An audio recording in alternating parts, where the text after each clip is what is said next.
An SSTV slow scan television event from International Space Station is scheduled to start at 11:50 UTC on 11th November 2024 and will continue up to 18th November 2024.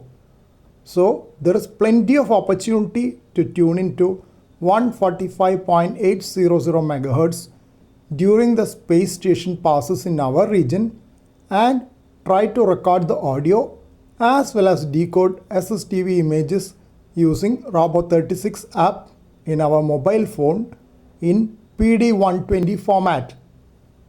As the transmissions are at relatively high power, most VHF reception setups will be able to get at least part of the SSTV images.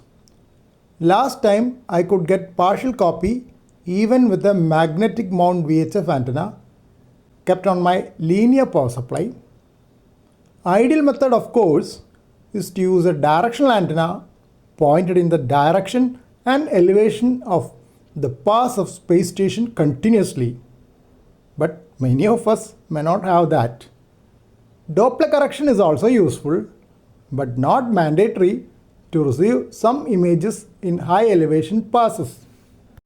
I had used my recently homebrewed VHF delta loop antenna for local repeater contacts and a single contact through the FM transponder of International Space Station.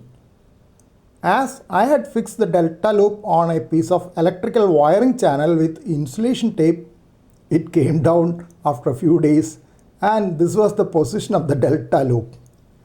Delta loop has 210 cm 2.5 square millimeter insulated copper wire fixed in the shape of a delta with 70 cm for each side so that it will act as a full wave loop for VHF and third harmonic resonance for UHF amateur radio bands. That is how I could work the cross band repeater on International Space Station with downlink on 145.990 MHz and uplink on 437.800 MHz using the delta loop antenna for VHF. There is a matching section for the delta loop with 75 ohms TV cable, that is RG6, of about 40 cm length, which will be the quarter wave of VHF with correction for the velocity factor. After bringing down the delta loop antenna mounted on a piece of PVC pipe which was 2 meters long on my first floor terrace parapet, I fixed the ends using simple nylon threads, and the lower portion you are seeing the matching section. This is the delta loop with the feed point at the lower side. I am just using that white cable you see is the 75 ohms RG6 cable, about 40 cm, which will be quarter wave of VHF amateur radio band with correction for the velocity factor of about 0.75. The black cable you are seeing is the RG213 cable, which is 50 ohms, which I am going to take to my radio. After fixing all the three corners and lower portion of the delta loop with the additional nylon threads, I have mounted it back on the parapet so that I can use it.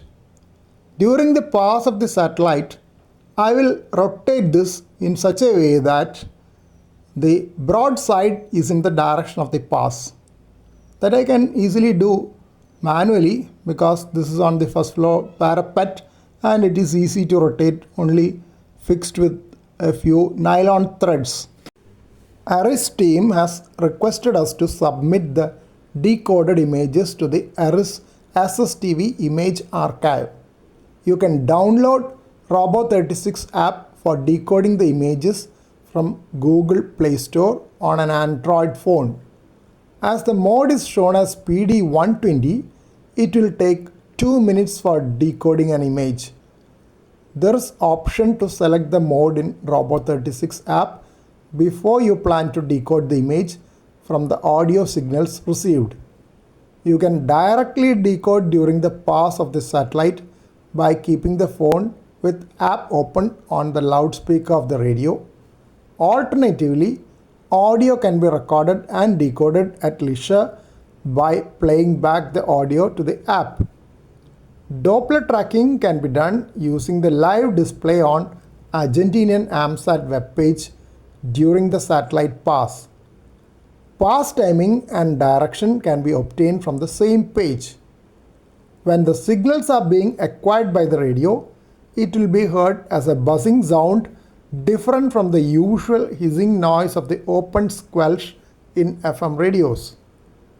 Test recordings available at AMSAT UK webpage for you to verify functioning of the app prior to the SSTV event.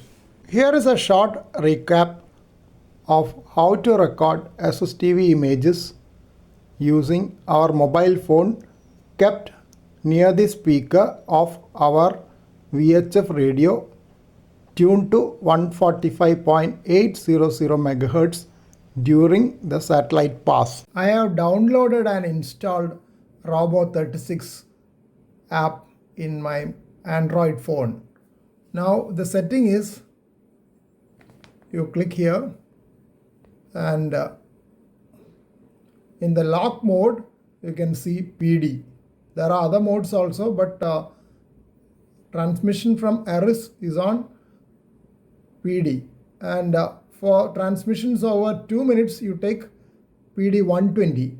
If it is transmission over 3 minutes you take PD 180, but usual Eris transmissions are PD 120. And after that you have to play test audio. I'll show you how to play a test audio. I'll put the link in the description, and there's a test audio from AMSAT UK site. I'm going to play it.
After the recording is over, there is option to download the image or even share it.